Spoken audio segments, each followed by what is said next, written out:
നിയമം കയ്യിലെടുത്തുകൊണ്ടുള്ള ധിക്കാരപരമായ നടപടികൾ കേരളത്തിൽ നടക്കില്ല. അത്തരക്കാരെ വെച്ചു പൊറുപ്പിക്കില്ല എന്ന കാര്യത്തിൽ പോലീസിന് ഒരു സംശയവുമില്ല. കണ്ണൂരിലെ ക്രിമിനൽ സംഘങ്ങൾക്ക് കൃത്യമായ മുന്നറിയിപ്പ് നൽകിക്കൊണ്ട് ക്രമസമാധാന ചുമതലയുള്ള ADGP P. വിജയൻ IPS നിലപാട് വ്യക്തമാക്കുമ്പോൾ അത് വെറുമൊരു ഔദ്യോഗിക പ്രതികരണം മാത്രമായിരുന്നില്ല, മറിച്ച് സമാധാനകാംക്ഷികളായ മലയാളി സമൂഹത്തിനുള്ള ഉറപ്പുകൂടിയായിരുന്നു. സാങ്കേതിക വിദ്യയുടെ മറവിൽ ഒളിച്ചിരുന്ന് ക്രമസമാധാനത്തെ വെല്ലുവിളിച്ച അർജുൻ ആയങ്കി എന്ന റീൽസ് ഗുണ്ടയെ പൂട്ടിയതോടെ കേരളത്തിന്റെ ക്രമസമാധാനം തന്റെ കയ്യിൽ പൂർണ്ണഭദ്രമാണെന്ന് ഒരിക്കൽ കൂടി തെളിയിച്ചിരിക്കുകയാണ് ഈ മുതിർന്ന IPS ഉദ്യോഗസ്ഥൻ.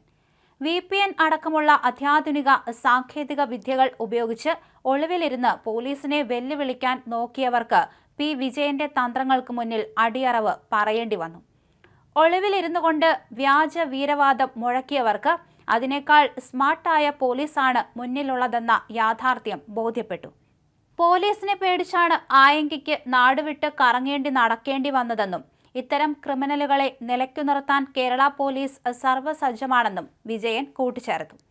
അർജുൻ ആയങ്കിക്കെതിരെ കാപ്പ അടക്കമുള്ള ശക്തമായ വകുപ്പുകൾ ചുമത്തുന്നത് പരിശോധിച്ചു വരികയാണ്. നിലവിലുള്ള കേസിന് പുറമെ മുൻ കേസുകളും പരിഗണിച്ചുകൊണ്ട് ഇയാൾക്കെതിരെ നിയമപരമായ എല്ലാ വഴികളും തേടും. ആയങ്കി എന്നല്ല, സംസ്ഥാനത്തെ ഏത് ഗുണ്ടയ്ക്കായാലും ക്രമസമാധാന നില തകർക്കാൻ തുനിഞ്ഞാൽ അതിശക്തമായ തിരിച്ചടിയുണ്ടാകും. ജീവനും സ്വത്തിനും ഭീഷണിയാകുന്ന ക്രിമിനലുകളുടെ കൃത്യമായ ലിസ്റ്റ് തയ്യാറാക്കി സ്പെഷ്യൽ ഓപ്പറേഷന് പദ്ധതിയിടുന്നതിനിടയിലാണ് ആയങ്കിയുടെ വെല്ലുവിളി ഉണ്ടായതെന്നും പോലീസ് വ്യക്തമാക്കുകയും ചെയ്തു. വ്യക്തികളെ കേന്ദ്രീകരിച്ചുള്ള നടപടികൾക്കപ്പുറം ഗുണ്ടാ സംസ്കാരം തന്നെ തുടച്ചു നീക്കുകയാണ് പോലീസിന്റെ അന്തിമ ലക്ഷ്യം. സംസ്ഥാന വ്യാപകമായി നടത്തിയ വൻ തെരച്ചിലിൽ ഒരൊറ്റ രാത്രി കൊണ്ട് 55-ലേറെ പേരാണ് കസ്റ്റഡിയിലായത്. ആയങ്കിയുടെ കൂട്ടാളികളും പ്രദേശത്തെ പ്രമുഖ കുറ്റവാളികളും ഇതിൽപ്പെടും. ഗുണ്ടാ ബന്ധമുള്ളവരുടെ പട്ടിക വച്ച് വരും ദിവസങ്ങളിലും ശക്തമായ റെയ്ഡുകൾ തുടരുമെന്ന് അദ്ദേഹം വ്യക്തമാക്കി.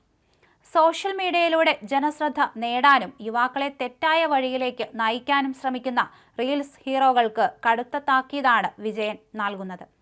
വാളുകൊണ്ട് കേക്ക് മുറിച്ച് ബർത്ത്ഡേ പാർട്ടി നടത്തുന്നവരുടെയും സോഷ്യൽ മീഡിയയിൽ ആയുധങ്ങളുമായി ഷോ കാണിക്കുന്നവരുടെയും കാലം കഴിഞ്ഞു.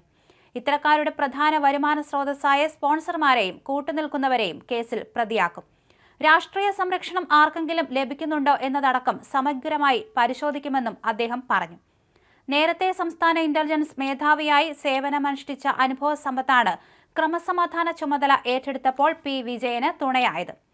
അടിയൊഴുക്കുകളും കുറ്റവാളികളുടെ മാറിയ പ്രവർത്തന രീതികളും സൂക്ഷ്മമായി മനസ്സിലാക്കാനും കൃത്യമായ സമയത്ത് സർജിക്കൽ രീതിയിൽ ഓപ്പറേഷനുകൾ നടപ്പിലാക്കാനും അദ്ദേഹത്തിലെ ഇന്റലിജൻസ് വിദഗ്ധന് കഴിഞ്ഞു.